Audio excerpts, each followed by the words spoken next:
Japanese architecture has such a unique look to it and such a wonderful use of color. So for me, it was about creating a castle that was sort of somewhere between the 15th and 16th century that had then been inhabited by a modern man. And I had found some examples in Japan of traditional Japanese architecture that had been recreated as brand new, with all the varnish in place and with modern lighting. Chris saw that and thought, oh, this is just weird, it's strange, I really like it. And that's where we started. The castle set was interesting because part of the dream becomes this earthquake. So, normally if you were doing an earthquake set, you'd build it onto some sort of rig that would shake it, so you would get all those movements. Because of the size of this set, it wasn't feasible to do that.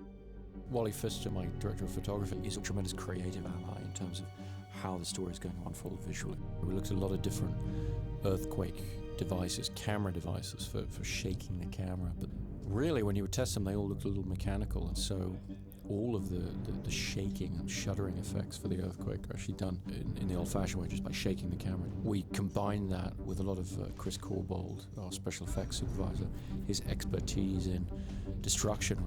We always had to keep in the back of our minds that there was an earthquake going on, so all the way throughout we were pulling over statues, pulling over vases, bits of dressing. We were able to get up above and put big drop boxes, which when we pressed the button it would open up some trapdoors and had lots of lightweight debris.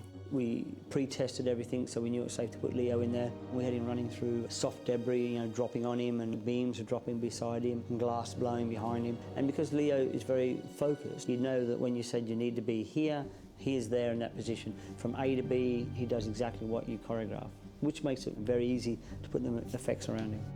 The flood in the Japanese castle really challenged Chris Corbold to put this on film for real in a massive way, so that we could really put the performers in the middle of an extremely powerful event. Chris had a plan to have these big metal shipping containers full of water, which is the traditional dump tank method of doing this kind of scene.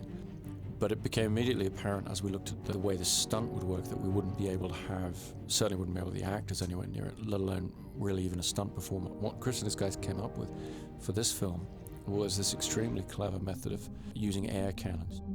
Flooding was achieved by a series of 200-gallon pressurised containers, which we hit sequentially, and because they were coming from about 20 foot up high through windows, it sort of created like this big wave coming towards camera. You started dealing with, 200 gallons of water. It's a lot of weight. So we were pressurising it to 150 pounds per square inch. More high pressure water coming into the room.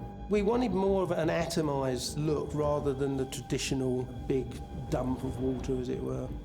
It's those shots you have to get right first time. It's a lot of setup. If you don't get it right first time, then you're into a big redress, because you've got 3,000–4,000 gallons of water now on the set.